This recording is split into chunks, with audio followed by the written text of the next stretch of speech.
Fam, why don't you just jump right into it and introduce the guest for today, and then we'll just start right in. Yeah, so I really want to thank Gonzalo. He's here today. We just asked, he doesn't have enough bandwidth for a video, but he's here. Welcome, Gonzalo. Thanks for having me on. It's a pleasure to be here. Yeah, so last time we had you on, it was before this got out of hand, and you told us, you felt like you were a marked man, and you were giving us the rundown as to what was going on. And of course, weeks later, there was this whole incident where everybody was afraid that because you were gone. Just give us a rundown as to what's happened since, and whatever you can say, of course. Yeah, sure. On April 15th, I was picked up around 1:20 in the afternoon at my apartment by 8 agents of the SBU, the Ukraine State Security Service. They were heavily armed and Kevlared and uniformed. And I found that very flattering, to tell you the truth. One weaponless middle-aged guy, and they needed 8 guys to take him in. Anyway, I'm teasing. But yeah, they took me in, and basically for about a week, I was incommunicado. And yeah, that was my lost week. It was very terrifying and very tedious at the same time. And yeah, I can't really go into the details of it for the simple reason that I was explained very clearly that I'm going to be criminally charged. And I can't discuss the case or in the investigation because of Ukraine law. And since I'm still here in Kharkov, also I'm not allowed to leave the city. But while I'm still here in Kharkov, I'm under the authority of the civil authorities. Sorry about that malapropism. And so, yeah, I really can't say more than that. But yeah, we'll see how this plays out. And frankly, I'm just trying to keep on going. The only unfortunate aspect is that they confiscated all of my electronics. I only have this old, it's an 8-year-old MacBook Air, and I'm doing everything from just this MacBook. And my phone and my other computers and stuff were all confiscated, and they changed all my passwords. And so I don't have access to my old channels or my old Twitter or anything like that. So I had to just start up a new Twitter and start up a new YouTube channel. And I've been posting videos on the YouTube channel every day. So yeah, that's where I'm at. And it's very exciting. Here we are in Ukraine, and the war is clearly getting to a crescendo. That seems very, very obvious. Yeah, we have a ton of questions about that today, and even some of your tweets that you've been putting up. I want to just dive into so many things. But today is May 9th, right? It is Victory in Europe Day. What's different about this year's holiday as to May 9th's victory days of the past, specifically coming from the Europeans, Gonzalo? Well, the Europeans are having like a complete meltdown with the Russophobia. I mean, they are just... really masks off, kind of, because it's clear that the resentment and hatred that they felt towards the Russians has been long brewing. And they're just letting her rip, as it were, because it's just extraordinary. I've never seen anything like it where, it's if it's a Russian person, man, woman, or child, it's perfectly acceptable, socially acceptable in Europe to just screech at them and insult them and just vent all of their rage and frustration on these Russians who could be just average citizens that, have no political power or any responsibility in anything that's going on. But it's just remarkable, for all this talk about how the Western democracies and liberalism are against collective punishment. Well, they are inflicting a collective punishment on Russians, which I find personally outrageous. But at the same time, I have to admit that a cynical side of me is kind of like, see, I told you so. I mean, you know how we all have the angel on one shoulder and the devil on the other? Mm-hmm. And the cynical devil is giving me the elbow and saying, see, they are hypocrites. And they are. Oh, please don't use that picture of me. That it has the cynical smile on it. That's just I like that one. That was a great one. And by the way, Gonzalo, Fee just has two devils on both sides. You don't have an angel and a devil, just so you know. Gonzalo, you mentioned while you were gone, like there's been a lot of journalists and a lot of people that are not, I mean, on the ground, and you know a lot of them, right?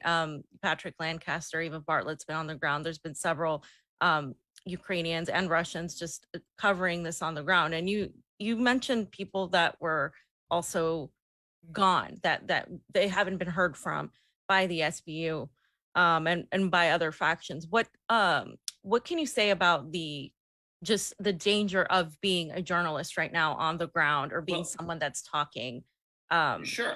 The I reality have of to clarify. I've never claimed to be a journalist. I'm just some random YouTuber who happened to be here when the war happened. I didn't go looking for the war. The war came looking for me, and so I just want to emphasize that I'm not a journalist. And the thing is that what I provide really is analysis of what's going on. But I'm too chicken to go to the war. I mean, hell no, because I don't want to get shot. And I admire tremendously people like Patrick Lancaster, who I urge everybody to follow, because he's there on the ground interviewing people, really, going to the story. And he should be getting a Pulitzer Prize. I mean, his reporting is extraordinary. And of course, they dismiss him and this, that, and they call him a Putin bot or whatever. And it's so dismissive of the incredible work that he's doing. I so respect him. And Eva Bartlett, same thing. I'm lucky to know Eva, and she's a wonderful person, and she is so hardworking, and she's such a risk taker. And she went to the Donbass to do on the ground reporting, something that I haven't done because, like I said, I'm a big old chicken. Chicken is my middle name, and I'm just like a fat middle-aged guy, and all I do is just like mouth off, and they got me into trouble. I know you got us into a lot of trouble when you went disappearing the day after my birthday. I couldn't even celebrate. We were getting into so many Twitter fights from the people who were just hating on you, and I'm like, oh my God, like how can you just wish harm on a person like Gonzalo just because he doesn't have the same ideology as you? It was quite like it was pretty weird, but it showed a lot of true colors out there. I can tell you that much. Well, yeah, I agree completely, because I've never wished ill on somebody else that on politics or opinion I disagreed with. I might disagree with him, I might think they're a fool, but I would never actively wish them harm. I know. But the thing that's happened, the polarization that we've had in the West, is it kind of like gives people carte blanche to let out all the hatred and frustration that they have in their lives. That is not about the person that they're hating on, but it's other aspects and frustration of their lives that they channel into their politics. It's basically the Orwellian 2 minutes of hate kind of thing, where people, they're frustrated because they are saddled with student debt. They're frustrated because they're barely making ends meet. They're frustrated because they know that they have to walk on eggshells insofar as their political opinions, or they are going to get canceled. And so all of these frustrations and those impotences that build up in their psyche, when they find a means of expression, they just lash out. And all the hatred and fear, because ultimately all of this is underlaid by fear, all of that fear comes out and just spews out like a water jet from a fire, what you call it? You know what I'm talking about? A fire hydrant. Yeah, and it just hydrant. A fire hydrant. Thank you. Getting senile in my old age. Anyway, it just spews out. It's frankly, it's sad, but it's indicative of the society we have, where you have to toe a political line or else you're homeless. That seems to me more of the case, and I don't mean to insult anybody who might be on the left, but I think that you will agree that it tends to happen more on the left than on the right, probably because the left at this time has cultural ascendancy. And so it sort of like polices its own members, and everybody has to toe a line. And if they're not obeisant to that line, they can get into a lot of trouble. They get canceled, they lose their employment opportunities and whatnot. Yeah. And that just builds up hatred and resentment. And that's what I think is going on. Yeah, it's crazy. I want to talk a little bit more about the Azovstal steel mill. Sure. with the underground bunkers? Because recently both sides have said that they have gotten all the civilians out of there. Close to 200 civilians were taken away on buses. However, Russia, I believe, is still demanding that they lay down their weapons in these bunkers and then surrender. Whereas if what's referred to as the mainstream media, the Azov battalion now is what they're calling them, the Azov regiment, they won't call them Nazis, is refusing to do so. What are we going to see in the next couple of days when it comes to this last? I believe this is like one of the last holdouts of Mariupol left that the Russians aren't controlling. And what also do you think, not only are we going to see, but what do you think we're going to see that's underneath there? Okay. First of all, at this point, it's a police operation. Okay. It's not a military operation because these people aren't going anywhere. The exits are few and far between, and the Russians don't need that many soldiers to keep an eye on those exits. And so, it's a police action. And those poor men, they should surrender. But of course, they're afraid to surrender because most of them are really hardcore neo-Nazis. And so they know that the Russians have no love for them. The Russians have been very, very good about treating their prisoners of war very decently, giving them medical attention and so forth. And I don't think that it's just Russian PR, although of course the Russians will be using that footage to give PR. I mean, everybody does that. That's not the issue, but I think it's genuine on the one hand. But insofar as the Azovstal thing is a nuisance. It's militarily insignificant because Mariupol has been taken. The military importance of Mariupol is in Russian hands. The Azovstal steelworks, it doesn't matter. I mean, it really doesn't. It only matters insofar as the people in there. And by the way, the fact that they finally released all those civilians pretty much proves the point that those Azovstal holdouts were using those civilians as human shields. They only got out because of UN intermediation. And those Azovstal resistance fighters, quote unquote, which I think is asinine to call them that, I think that they're just thugs, they realized that there was no way for them to hold on to those civilians in the face of the UN trying to broker a way out for those civilians without them looking as the bad guys. And so that's why they finally relented and let go of all those civilians. But remember, a week ago, they were demanding a ton of food and medicine for every 15 civilians that they released. I mean, that's what hostage takers do. They make demands and leverage these civilians, the defenseless, weaponless civilians that they have, to get what they want. And so, I have no sympathy for those men. They're pigs, as far as I'm concerned, for using civilians like that. And once fighting soldier to soldier, fair is fair. But holding on to civilians, harming civilians, that's beyond the pale. And I personally know people, Ukrainians, who are from Mariupol, and I've known them from before the war, who told me that civilians were being shot at by Azovstal and other Zelensky regime forces.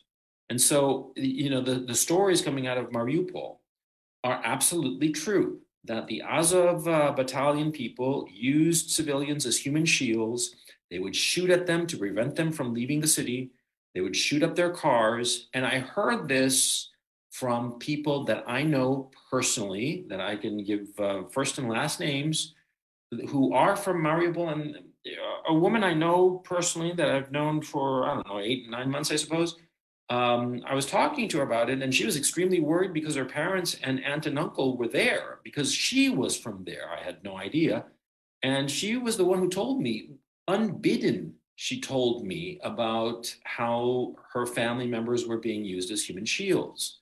Okay? So it's not Russian propaganda. It's real. The propaganda is what the Zelensky regime is putting out, what the US and European mainstream media is putting out, claiming that these people in the Azovstal, the Azov battalion people, are freedom fighters or something like that. They're not. They're thugs. They're neo-Nazis. They're scum, as far as I'm concerned. And they should be treated as such. But, of course, the mainstream media in the United States and Europe, it's not media. It's not a free press. It is a propaganda arm of the globalists. That's what it is. And we should be calling a spade a spade. Sorry for ranting. No, and you're right. I mean, I see this all the time in independent sources, you know, especially on Telegram. But there is something that I think Vanessa Beeley talked about where they're mimicking the Syrian model, particularly in that area, the Syrian model that the West and NATO used before, and it's easier to spot once you've seen it before, right? And in Western media right now, what we are seeing is, you know, Bono and his little concert in Kiev, and then also Trudeau also visited the same region. What do you make of that? You know, the last few visits have been very interesting, to say the least. I think it's so pathetic. I mean, first of all, you know, what is it with Trudeau? He had to flee the city because he had COVID just when the convoy was there in Ottawa. But he flies God knows how many thousands of miles, crossing an ocean and a continent to visit Kiev, and right in the middle of a war. So, I mean, you know, what's that all about? But anyway, I think that these people are jokes. They're pathetic. And it seems to me that they confuse the information war with the actual war. And, you know, they think that a PR win actually matters. It doesn't, you know. A PR, public relations, you know, the propaganda effort, it doesn't capture a village. It doesn't take out a howitzer, you know, it doesn't shoot down a plane. And so I listen to all of this, and at this point, I think it's a joke. But what I'm deeply concerned about is how misinformed people are. And when people are severely misinformed, they wind up making horrible decisions. And so my concern really with all this propaganda, and frankly, the effectiveness of this propaganda, because let's not kid ourselves, all of this propaganda is working not only on the people in Europe and the United States, but also on the leadership classes who are believing their own bullshit. They're believing they're drinking the Kool-Aid themselves. And so my fear is that they are going to wind up believing something that is completely baseless, that is not real, and they will wind up making horrible decisions. And the horrible decision, and the thing that frightens me deeply, is this recent normalization of nuclear war. This frightens me very, very much. And I think that everybody ought to be extremely worried about this, because, you know, you don't fool around with that kind of stuff. And once that starts going, you know, you don't know where it ends. And so I'm terrified of that, to tell you the truth. The break. I saw a headline the other day. The U.S. should prove that they can win a nuclear war. Mm-hmm. How do you prove that you can win a nuclear war without having a nuclear war? It's very, very scary. And, you know, this whole time, since 2014, I mean, we can go way back, Gonzalo, to the history of how Ukraine has always been used in some form of a buffer war where the West was always trying to get involved. But if you just look back to 2014, with Victoria Nuland and Jeffrey Pyatt and what they did, and eventually just pretty much naming who the successor would be, and then seeing everything we're seeing today, I kept on screaming, this is a nuclear power we're jostling with on their border. This is some scary, scary stuff. But what's been really scary is the way they've suppressed a lot of voices. When, you know, we're taking down RT off a lot of channels, whatnot, and cutting down Sputnik on YouTube. Now we have this ministry of truth with I can't even remember her name. I call her Scary Poppins at that. Nina Janowitz. Yeah. Scary Poppins, I think, is the best. She earns that after she thinks. That's a good name. What do you think? How do you think? What's your thoughts about the Ministry of Truth? But furthermore, how do you think this will play into the reliable information and news that's coming out of the Ukraine? That's a very good question. What do they call it? The governance board? The misinformation governance board? Yeah. Disinformation governance board. Yeah. There you go. I think it's absurd. Look, see, the only people who are afraid of misinformation are people who are peddling lies. See, you know, have you noticed something? Like, for instance, you know, these people who proclaim that the Earth is flat, the famous flat earthers. And by the way, full disclosure, sometimes just for fun, I'll pretend to be one just to irritate and troll people. But of course, I'm not. I mean, I do know that the Earth is a globe, or roughly globe shape. But anyway, the point. See, nobody thinks of banning a flat earther because everybody knows it's absurd. Nobody thinks of banning people who deny the moon landing because, again, people who know realize that it's an absurd accusation, And so you just laugh about it, just like you would laugh at, for instance, the News of the World that shows some alien saying that he endorses a presidential candidate or something. You think it's stupid and funny because it's obviously not true. If something is obviously not true, you don't have a problem with people knowing about it. You only worry about something that you fear is true. And that's why you silence it. You don't silence things that you know are ridiculous. You don't silence things that you know everybody knows is just foolish. You silence the things that you suspect might be true or you're afraid people will realize is true. And so all of these efforts at censorship, blocking Sputnik and RT, and now this governance board, which is, Ministry of Truth, it just shows the desperation of the regime. And we cannot talk about a democracy anymore because the United States and Western Europe, they are not democratic. They are not reflective of the will of the people. The will of the people, the protests in Canada that pretty much proved that the governments of the Western democracies, so-called Western democracies, do not listen to the will of the people. They ignore it. They only listen to the will of the people when that voice goes along with the interests of the people in power. The people in power are those who have money and who use their money to buy the politicians so as to advance their business interests. That's what we have going. We have this war going on, and the companies that are making money, companies like Raytheon, General Dynamics, General Electric, all the weapons manufacturers, they're the ones pushing it. They feed money to the politicians who push it on all the Sunday talk shows. And the people who would actually have to go and fight these wars, well, they're against it. Of course, they're going to be against it. But of course, their voices are not heard.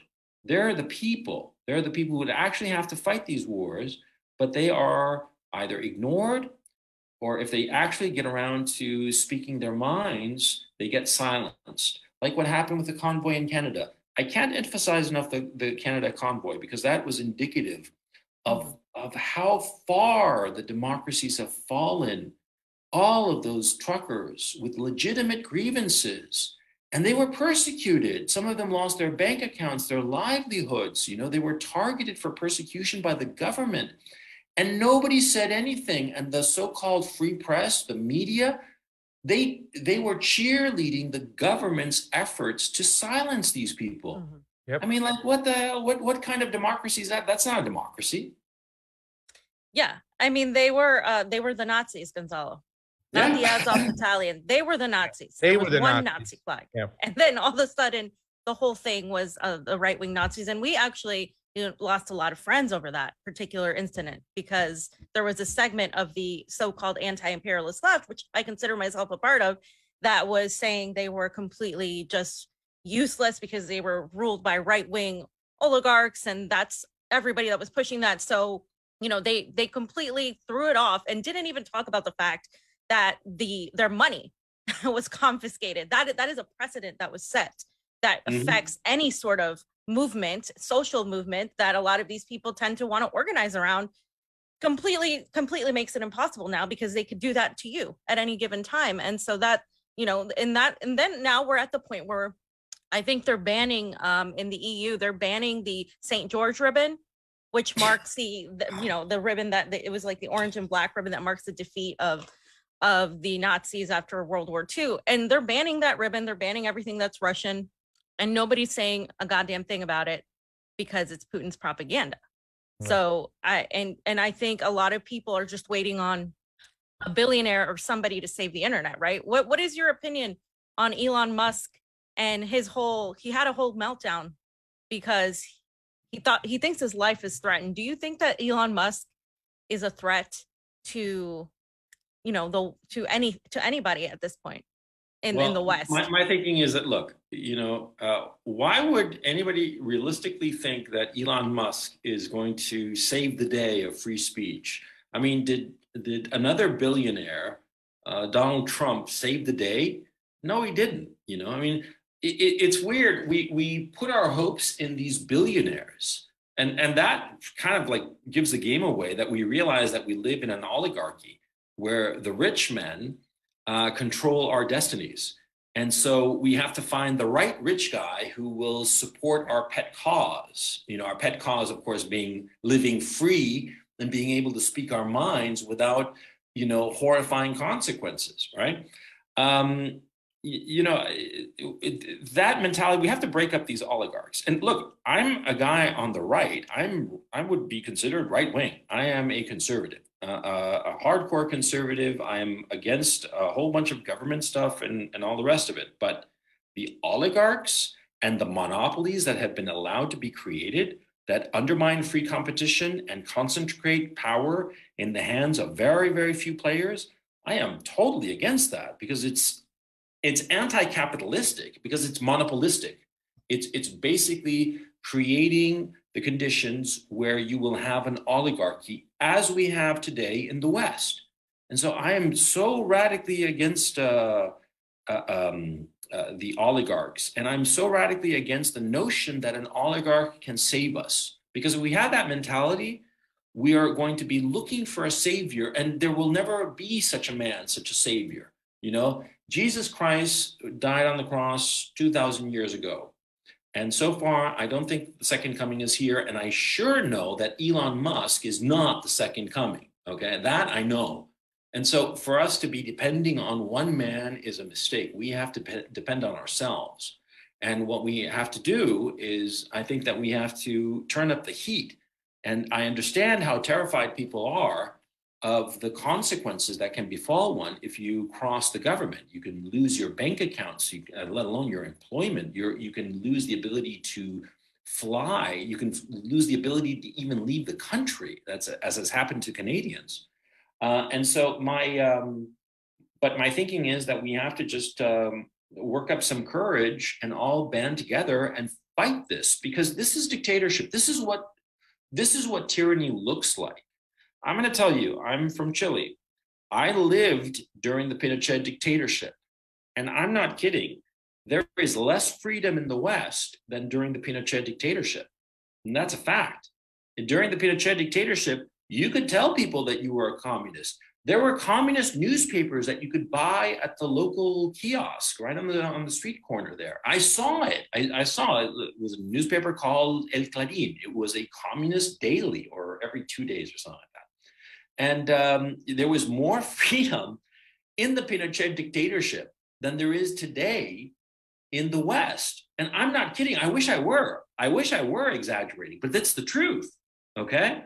And so only the people can solve this. There is no one politician who can lead us to the promised land. There's no Moses figure. We are going to have to be our own Moses, and all together fight against these people. And to tell you the truth, I think that the coming economic collapse, quite frankly, which is clearly in the post, I mean, it's on its way, and it's going to hit us by the end of the year. I think that might be one of the best things that ever happens to us, because even though it's going to cause enormous social destruction and social chaos, it will also provide the opportunity to overthrow this oligarchic system that we have, this monopolistic system where corporations are trying to control us so they can milk us for every cent that we have. It'll finally be able to take this yoke off of us, to rip this face hugger, this vampire face hugger off of us and get rid of it finally. Because that's how I see the current monopolistic oligarchic system. Yep. That's what I say. Once we get rid of these psychopaths, then we can get in a room and decide what's best for us. But until we get rid of these psychopaths, we're going to be ruled by them. I have a question for you. This is kind of interesting. This is still kind of going along with what happened today with May 9th being Victory Day and stuff like that. But this is a tweet you make, and I've been paying a little attention to what's going on. I want to provide a little bit more context and then hand it over to you. This is a tweet you retweeted from Samuel Rahmani. The Saudi Prince Mohammed bin Salman sent a congratulatory message to Vladimir Putin today on Victory Day. This statement was routine, but Saudi Arabia is breaking with the U.S. on Russia once again. I told you guys in a recent video that the U.S. is getting ready to demonize Saudi Arabia in preparation for a color revolution against MBS and then a full-on invasion. I'm telling you, this is coming in the Middle East. Now, I watched your video. You pointed out some great things. The fact that now all of a sudden they're breaking information that the hijackers from 9/11 had contact with the Saudi government. And that's like, thank you, Captain Obvious. We already kind of knew that. We already have suspicions that the United States government was involved and also knew what the Saudis were doing. And you just can look into Joe Biden and his part and what he played. But there is a little bit something more to this. MBS wasn't the heir to the crown prince. During the Trump years, he was able to get in there and have somewhat of a regime change. Biden has always had a relationship with Mohammed bin Nayef, who was the crown prince. So a lot of people thought when Biden got in that he already might be eyeing MBS to get rid of him. Now with all this information coming, I think your tweet is dead on, that this is what we're going to see next, that the fact that they've been kind of like floating it out there that they will pay Russia or they'll sell Russian oil in exchange in rubles and everything, that's a kind of sign. You're like, hold on a second over here. Give a little bit more context to this tweet and what you think is going to be coming when it comes to MBS and Saudi Arabia in the near future.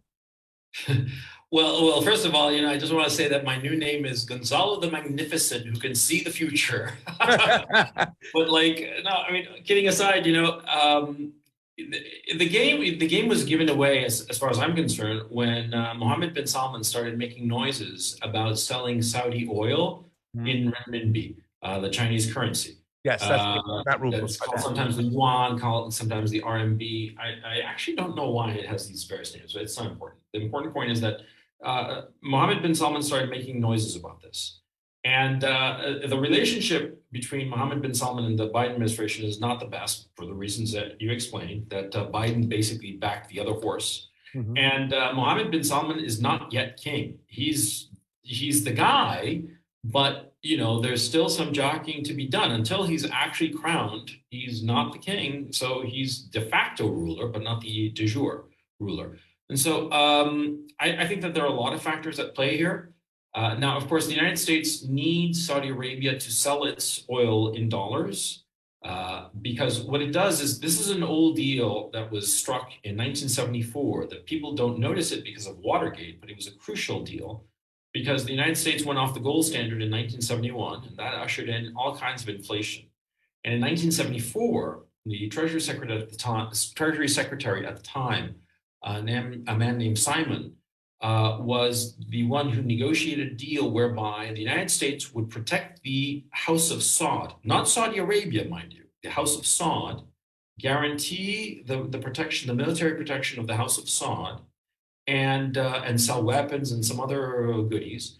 And in exchange, the House of Saud would ensure that all Saudi oil was sold in dollars and the exceedance were parked in US Treasury bonds. That is, that with all those dollars that the Saudis got, they would take those dollars and buy Treasury bonds.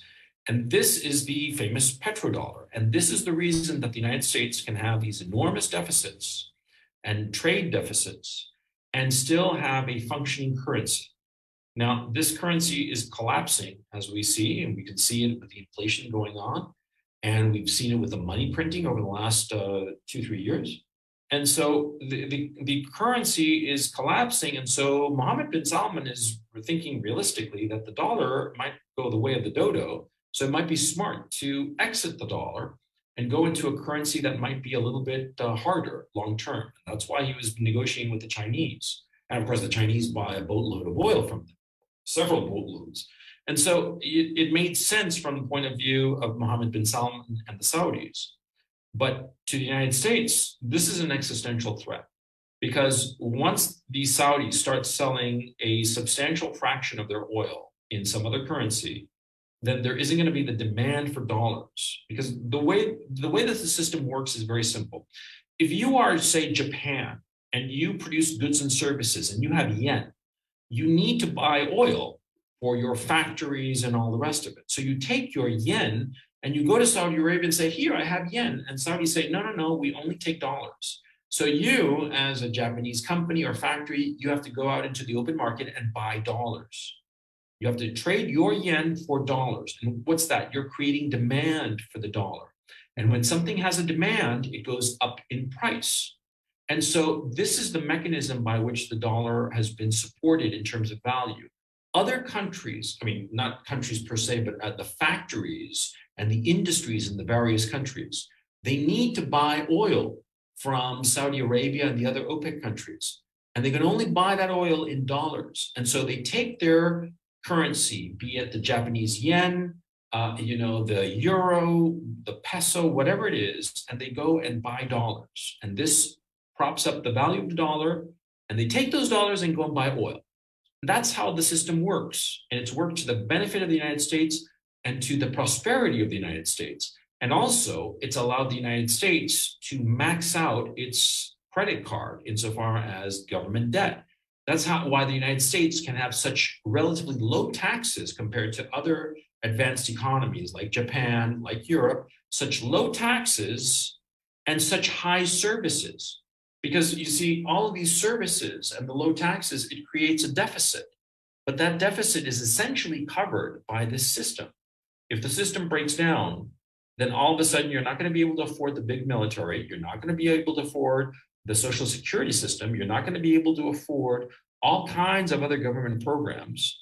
And you're going to have to raise taxes to cover the much lower things that you are giving your citizens. And that's going to cause a revolt, because all of a sudden people are going to say, hey, you used to give me all this good stuff, daddy government, but now you're not giving me all this good stuff and you're taking more of my money in taxes. What's going on? So this is the problem that the US government finds itself. And the Biden administration, unfortunately, is at the helm of the US government at this critical time. And the people in the Biden administration are morons, quite simply. I mean, they are fools. They are stupid, ideological people. They don't know what they're doing. And so here we are. We're in trouble. We're in a crisis moment with the absolutely worst people possible at the helm. And so, the United States is kind of screwed. I'm sorry if this explanation was a bit long-winded, but it's a complicated subject, but it deserves to be understood so you understand why we're about to hit a brick wall. Yeah. And thank you for correcting me. I wasn't that Saudi Arabia or MBS was going to take rubles. They were going to take the yuan. Yuan. I just got confused there and stuff like that. But yes, the fact that he pointed out that maybe they were going to do it, I'm sure there was probably he got a lot of calls from a lot of his cousins going, "What are you, crazy? Are you trying to get us killed over here?" So, yeah. Sorry, fam. Go ahead. Just like going along with that, though, what do you see happening in the United States? I mean, we live in the United States. You live in Ukraine. But you're an American citizen too. Like, how it is here. I can tell you what's going to happen to Europe. Europe is screwed. Okay, Europe, they went off the United States goaded the Europeans into doing all these sanctions against Russia. But you see, the Europeans need Russian commodities and raw materials in order to survive industrially, and in terms of food. That's something else that people don't seem to realize. The Europeans need Russian food. Okay, and so they literally, cut off their nose to spite their face. They made an enemy out of Russia, and Russia has not really responded, and so they are going to respond. And I think the response is going to be devastating. I mean, right now, it's already devastating. The sanctions that they applied, that the Europeans and the Americans applied towards Russia, have boomeranged and hit the Europeans upside the face. Yeah, they have. They are hurting far more than the Russians. The Russians are getting over it because, you see, you can live without an iPhone. You can live perfectly well without H&M clothes. You can live without a BMW, I'm 54 years old. Remarkably, I've lived my entire life without owning a BMW, and I'm very happy about it. But I can't live without food. I can't live without gasoline. I can't live without gas to heat my home. I can't live without those things. And those are the things that Russia provided Europe. And now Europe, with these sanctions, is basically cutting off the gas supply. And now they're talking about sanctioning Russian oil. And you see, the Russians, they have other customers, okay? It's not like the Europeans are the only customers. They have other people who are happy to buy their natural gas, their petroleum, their food. The Russians recently signed a deal for 2 more pipelines for natural gas to go from the Siberian fields all the way to China. It's called the Power of Siberia, actually the Power of Siberia 2, because they already have a Power of Siberia 1 pipeline that is fully operational. They've got customers in China, they've got customers in Vietnam, in Korea, North and South. They have customers for what they are selling. Okay, it's like the Chris Rock joke about drugs. You know that if you're selling drugs, you don't have to do anything. The drugs sell themselves.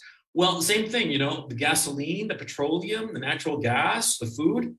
This stuff sells itself. You don't have to advertise. Okay, there are going to be people banging on your door to buy this stuff.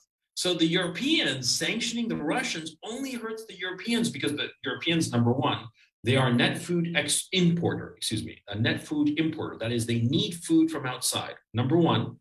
And number two, they need petroleum products. They need natural gas products. They also need something else that people don't seem to realize. For the food production that they have, they need fertilizer, exactly right, which is produced by natural gas, Russian natural gas. The Russians are, and the Ukrainians are among the largest natural fertilizer producers in the world. And so the Europeans are hurting themselves. The Europeans are going to go hungry by the end of the year. And they're going to have rolling blackouts by the end of the year.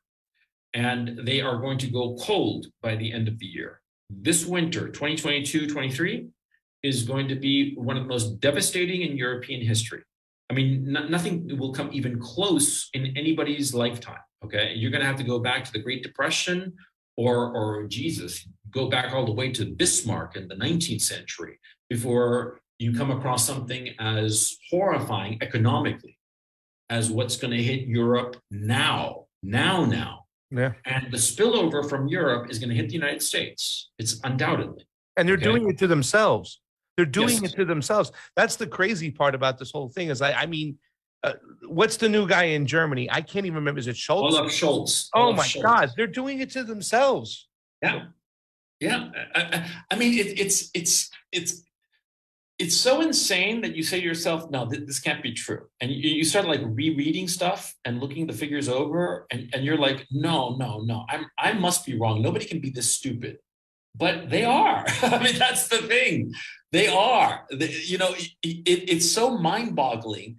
And the thing is, see, also, I've tweeted several times the following. I've said that it's very clear to me that Olaf Scholz and Ursula von der Leyen, the chairwoman of the European Commission, and Boris Johnson and Emmanuel Macron are clearly KGB agents, deep cover agents that Putin controls.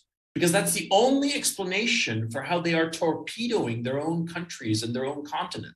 No other explanation makes sense because you cannot believe how stupid these people are. But in fact, they are. That's the horrifying part. Sorry for ranting. When I get on this hobby horse, I can't understand the stupidity. So going off of that, Gonzalo, there's this, question that everybody keeps asking, that Pasta and I keep discussing, is Russia actually opposed to the coming of this globalist agenda, this new world order? Is Vladimir Putin actually opposed to that? Is this some sort of controlled demolition of the European Union and of the Western American economy? Is everybody in on this thing where they're like, okay, well, we don't care how much we're going to screw the Europeans and the American people? There's that Victoria Nuland quote, where she was like, fuck the EU, whatever, fuck NATO.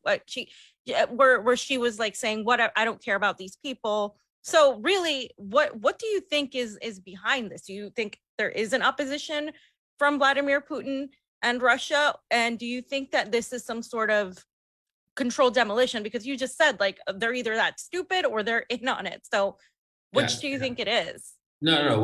Realistically, in all seriousness, this is not a controlled demolition. This is not the World Economic Forum's master plan of the Great Reset. No, this is just a bunch of very incompetent people. They're very smart. Do keep in mind, they're very intelligent. I mean, they have high IQs, okay? But what happens is that, see, the incentives, the process by which they rose to positions of leadership are not the same as those that actually test to make sure that you have competent leadership. You see this distinction. You can be very, very smart and jump through all the hoops and become a leader in the system that exists in the United States and Europe without actually having the qualities necessary, the wisdom and the judgment to be good leaders. And so all of these people are thinking very, very short term. And all of these people also, they are so used to the fact that Europe and the United States have been so powerful for so many decades that they take it as a given. They don't understand the fundamental fragility of that power and how easily that power can be degraded by misuse, by incompetent decision-making. You have to understand this. They actually think that they have godlike powers and they can do whatever they want. And they are genuinely surprised that the Russian economy did not implode when they waved their sanctions wand and said, presto changeo, Russia, you're going to get sanctioned and destroyed. And they weren't destroyed. And they're like, what happened? It's always worked before. And they are genuinely confused. They don't have a master plan. I mean, if only they did, it would make more sense, but they don't. They're just stupid. They're just stupid and incompetent. And the system is designed to protect them and shield them from the possibility of actual information that can give them, the possibility of making reasonable decisions. Okay, I mean, I have to emphasize this because there are so many people who go off the cliff and say, that it's all a big conspiracy and that it's controlled demolition and that's all part of a plan. There is no plan.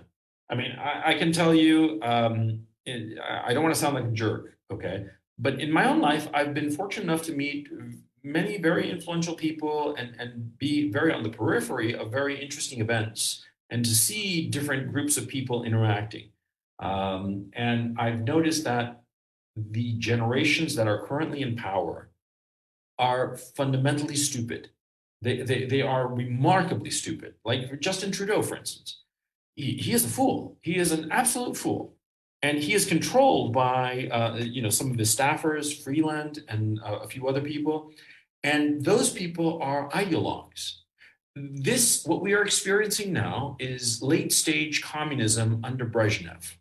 During if people recall, people who are my age or perhaps a little bit older will remember that during the late 60s and into the 70s, the Soviet Union was ruled by old entrenched bureaucrats who didn't have the foggiest notion of how things were.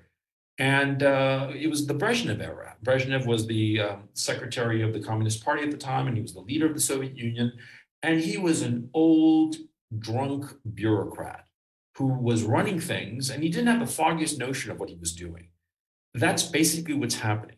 And we have ideologues and incompetence. Look at Joe Biden, who's senile, and the people behind him running things, they're ideologues, people like this Nina Janowitz person, like Jen Psaki, for instance. She's a poster girl for this ideological view of the world that refuses to look at reality and takes everything or observes everything through a lens of ideology.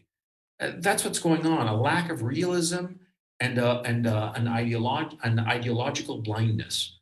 That's what's going on. And it's hard to accept, but that's what it is, okay? It's not part of a plan. I wish it were, because then it would make more sense. It's just stupid decisions. It's no different from the stupid decisions that led to the disaster of the First World War. And that's the thing that really scares me. Yeah. I don't know if I completely agree with you. I think last time, that's where we disagreed a little bit. And it's good to have these conversations too, as well. But Fam, did you want to follow up on anything over there real quick, or do you want me to ask this last quick question? Yeah, I was just going to say, well, do you think Putin is actually, this is like an opposition though, in terms of jumping directly opposing the Western hegemony, Western attempt to control, etc. Well, the famous Munich speech in February of 2007, I suggest that everybody reads it, because that was basically a declaration of war. And the war that Putin is fighting is against the unipolar war. The unipolar world. Sorry about that. He is against the United States being the only power. He thinks that it's not a good thing for the world to be so centralized. And he is in favor of a multipolar world where you have large powers that are essentially regional powers. And those are the different poles around the world, which makes complete sense. It makes complete sense that, for instance, the larger, more powerful economies and countries like China, like Russia, like India, like the United States, like Brazil, they each be a pole in the different continents. And this multipolar world would have actual diversity as opposed to this ersatz diversity that keeps being pushed on us. And of course, the United States and the people in power in the United States want to maintain their power. They want to maintain this global hegemony that only really existed for a short time after the collapse of the Soviet Union and until shortly after the 9/11. In those 10, 13 years roughly, that's when the United States had absolute power. But the other countries have grown, they've become richer. And the United States has become poorer because of mismanagement. And so the United States is resisting this multipolar world. And Vladimir Putin is very clear. He wants a multipolar world. He doesn't want to have to kowtow to Washington. And that's why we have this proxy war going on over Ukraine, because it's this unipolar world that the United States is pushing versus the multipolar world that Vladimir Putin and certainly the Chinese want. And Vladimir Putin understands what's going on. And he wants no part of the American unipolar hegemony because, quite simply, so many of the values of the United States are values that are inimical to having a healthy, thriving society. And it's as simple as that. And a lot of people in the United States don't like to face the fact, but this kind of the very, very bad education in the United States, the tolerance of decadences and degeneracies. That is just, what is going on here? What is basically child abuse being, pushed on children by their teachers, and the whole puberty blocker, transgender thing it's crazy. It's crazy. I mean, we don't allow children to drink alcohol before they're 21. And we're saying, oh, yeah, if the kid decides at 12 that he's going to go on puberty blockers, that's perfectly fine. What the hell is that all about? That's insane. And that kind of insanity, that kind of permissiveness, that kind of hyper-tolerance where there are simply no moral limits whatsoever, clearly Vladimir Putin is against that vision. Clearly, the other people in the Kremlin are as well, because they're not stupid. The people in the Kremlin are exceptionally well prepared. The same goes for the Chinese high echelon of the bureaucracy there. They are very, very capable people, and they are people who have observed the United States extremely closely, far more closely than the American leaders have observed either Russia or China.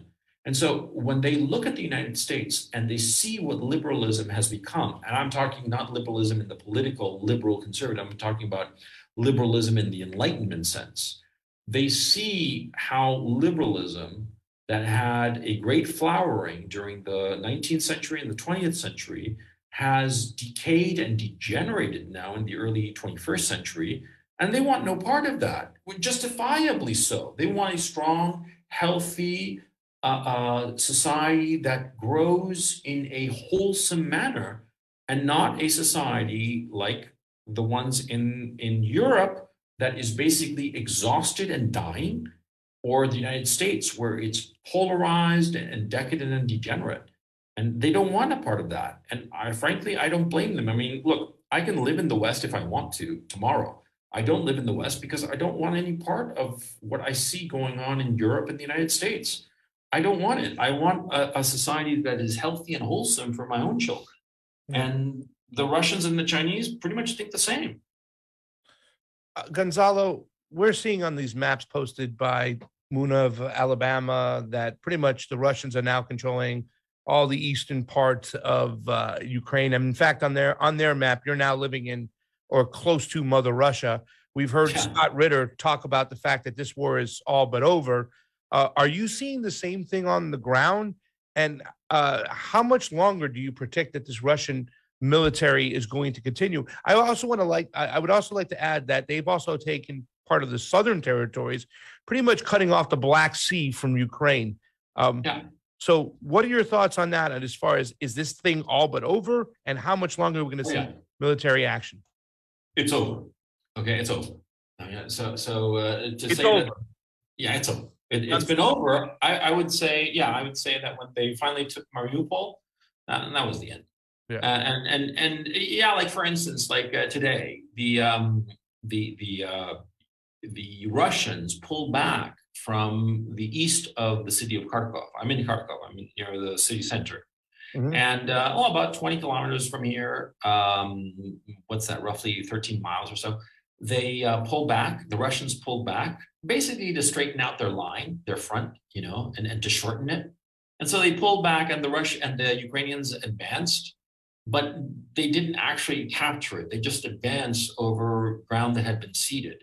The big story is Popasnaya, which is this little town. It's a little burg in eastern Ukraine, but it's a key position because it's elevated over the surrounding land. And it was part of this encirclement that the Russian army is carrying out against the eastern Ukrainian, the Zelensky forces in East Ukraine, which number something like 50 to 60,000. Nobody's quite sure how many. There are all kinds of conflicting numbers. We'll know when the war is over, but it's certainly in that range of 40 to 60,000 soldiers. And they are, the Russians are grinding them down because the Russians are, the Russian mode of war is a war of attrition, of slowly grinding down whomever they come across. That's their specialty. They don't do flashy maneuvers and big breakouts. They just grind away every day and minimize their own casualties. And current estimates of Russian killed in action, and this is verified by the BBC of all people, that they did like a very extensive study to see how many dead Russians. And the number that they came up with was about 2,000. 2,000, that's it. And the number of confirmed KIA, killed in action, Ukraine, is at least 25,000, perhaps as high as 32,000 at this time. Yeah. And so you see what the Russians are doing. They're just grinding it down. Did you see the report from the Ukrainians saying they killed 11 or 12 Russian generals? Oh, yeah. They keep killing Russian generals all the time. And then these Russian generals keep rising up from the dead and appearing in, parades and stuff, I mean, the Russians must have a hell of technology to raise these generals from the dead. You know what I'm saying? Yeah. It's all kinds of bullshit. Look, when the Ghost of Kiev came out on the second day of combat, I was like, this is baloney. This is not true. Come on, man. Some fighter pilot shot down 6 planes on the first day, and then it became 20 planes and 40 planes, Oh, man. And then finally, a week or so ago, they said, oh, well, yeah, we sort of like made that up. I mean, yeah. That's the thing. See, so the thing I've noticed about the information warfare is that the Russians, the Russians have been very careful that when their ministries of foreign affairs or Ministry of Defense put any information out there, it's always, as far as I know, it's accurate. When they put information out there, okay? When they say, X, when they say X happened, it's true. I'll take it to the bank.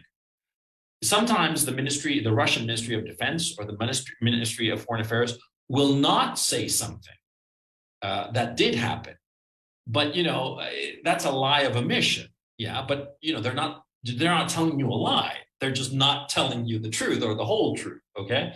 But the Zelensky regime tends to tell lies and tell whoppers of lies. I mean, lies that are just like, come on, man, that can't be true. Lies that, just prima facie are just nonsense. Yeah. And so whenever the Russians say something, I believe them. Okay, unless compelling evidence comes up that it's not true, because they never lie, because they're smart that way, because they realize that if they blow their credibility with stupid stories, then the PR value is killed. They have to tell the truth. Okay. And when something bad happens to them, they just don't mention it. Okay. But they're not telling a lie. They're just pretending it didn't happen, or not saying anything, or no comment, or, like with the Moskva. It's pretty clear that it was hit by a missile of some sort. The Russians are saying, well, it had a fire. Well, technically, of course, if you get hit by a missile, it does have a fire. Okay. So they're not lying, but they're being cagey about it, and it's probably because they got hit by this. Okay, but the Russians tell whoppers like the 13 sailors who were killed on Snake Island, and then they were all alive, and they were actually 82 and not 13, and all kinds of lies. So yeah, that's my thinking. Actually, I lost track of the original question. What was it? You answered it. It's all but over. Pretty much. That was. Yeah. Oh yeah. Okay. This is what's going to happen. The Eastern Ukrainian army, the Zelensky regime army, is pretty much encircled. And the Popasnaya battle, where they captured this town, is crucial, because now the Russians are going to have an even better position with artillery to just annihilate Zelensky regime forces. And so it's going to be a slow grinding. And now the Russians, they're in no hurry. They have time on their side. They control everything about the battlefield. So they're just going to grind away. They're going to continuously rotate their fighters, because that's what they've been doing. They take out battalion groups and replace them with fresh troops back from Russia. Okay, whereas the Ukraine armed forces can't rotate forces, because they don't have any relief forces. They don't have anything, and they don't have the transportation either, because one of the things that nobody's talking about in the West is that every day the Russians are sending missile strikes across Ukraine from tip to toe. They are hitting railway stations, they are hitting fuel depots, they are hitting command centers, they are hitting everything every day. And every day it's increasing a little bit. Every day they're turning up the heat just a little bit more. Okay, and so the attrition of the Ukraine armed forces is catastrophic. I am horrified by this, and the only thing I wish is that the Zelensky regime sues for peace to end this thing, because all of these young men who are the future of Ukraine are dying for nothing. Because it's over. They can't win. Okay, all they can do is negotiate a peace treaty at this point. And the Zelensky regime is not going to negotiate it, because Washington and London and Brussels have made it very clear to Zelensky, and the reason for all these trips by Lloyd Austin and Antony Blinken and Jill Biden and Boris Johnson, all of these trips are to emphasize to Zelensky and his inner circle that they cannot, under any circumstances, have peace negotiations or sign any kind of peace agreement. Absolutely. That it has to be fought to the end. And see, the end is the annihilation of the Ukrainian nation. Okay. And so that's why I'm horrified by this. And I think that Zelensky and his whole crew are evil. They are evil incarnate. Okay. And then the notion that in the West they're lioness, as like the next Winston Churchill and stuff like that, it makes me want to throw up, because they're evil people. I mean, just flat out evil, because they're throwing lives away for nothing. No, the worst. You know why they're throwing out lives away? And this is the truth. Because the Western leaders have told them, we will give you money, parenthetically, so you can steal some of it. We will give you weapons, parenthetically, so you can punt it and make money from weapons dealers. And we will, when the whole thing collapses in Ukraine, we will extract you and set you up in the West, wherever you want, and we will not prosecute you for all the money you have stolen. I mean, Zelensky is worth over $500 million, and he wasn't that good of an actor to have $500 million, okay? We will not prosecute you for all your theft and corruption, and just so long as you play ball now. And playing ball now means fighting to the death, fighting to the last Ukrainian. Yeah. That's the deal that Zelensky and his crew have struck. And it's to the perdition of the Ukraine nation and the Ukraine people. And eventually the Ukrainian people are going to realize it. By the time they realize it, it's going to be too late. And the deaths of countless young men and the death of the flower of the nation for nothing except the greed of Zelensky and his crew. Yeah, Well, I think you got to remember, Gonzalo, the Ghost of Kiev might be a bad story, but it's going to make a hell of a video game. So just remember that. Oh man, it's so sad. It just breaks your heart, you know. Look, you see the video of young men killed in combat, right? And it's so horrifying. You know what really kills me? What just makes me want to sit down and weep, and I'm not kidding. When I see the Russians, a lot of times what they'll do is that sometimes the bodies are just so mangled up that they'll take the identity cards, the identity documents of the killed in action, and they'll put them on video so that at least their families will know, because the Zelensky regime doesn't report the people who are killed in action. They just report them as missing, Oh, yeah. And the Russians, which I think is actually a humane thing, are posting videos of the identity cards of the killed soldiers. And you see the pictures of these kids in their identity cards, right? In their identity cards or identity documents.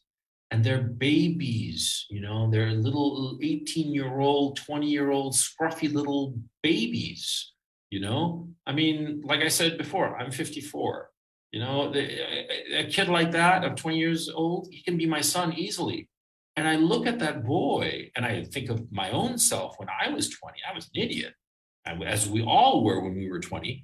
And I look at that and I look at all the life that has been snuffed out, because the life I have led from the time I was 20 until today, it has been so enormous. And I hadn't experienced anything by the time I was 20. Everything good in my life has come after that. And I look at these pictures of these boys who are dead, and they will never experience that. They will never experience the joys of parenthood, the heartbreak of lost love, the excitement of new opportunities, of new jobs, of new whatever, the happiness of riding around in a motorcycle, the pride of being able to buy your first car, your first brand new car that you paid, that's yours, such a trivial little thing. And you see these pictures of all these boys, and they're never going to experience all those joys and even the heartbreaks that give meaning to a life, because a life is not all happiness. The true meaning of life comes from the difference between the highs and the lows. But a life cut short like that, like in the pictures of these boys who've been killed for no reason, and you see what they will never experience, and it just breaks your heart. It certainly breaks mine. And that's why I want this war to end as quickly as possible, because I don't want more of these children, of these babies, to miss out on the beauty of life. Gonzalo, that's a great way to end it. Thank you so much for coming on and having this chat with us. We appreciate it. And stay safe. Best of luck to you. And we'll keep watching your videos and your tweets, and just keep us posted on everything. Yeah, Gonzalo. You got to come on the morning show and argue with my other co-host, Steve, about, the Great Reset and what's going on there. But definitely what Fam said, stay safe. That's the most important thing. That was a big scare when you went missing. We really were just, we were very worried about you. So be safe. But I think where you're at now in Kharkov is pretty much close to Mother Russia now, correct? Well, we'll find out soon enough. But thank you so much for having me on. I hope I didn't rant too badly. No, thank you so much. And I hope to see you guys soon again, okay? Soon. Thanks, Gonzalo. Take care. Take care. Bye. Bye.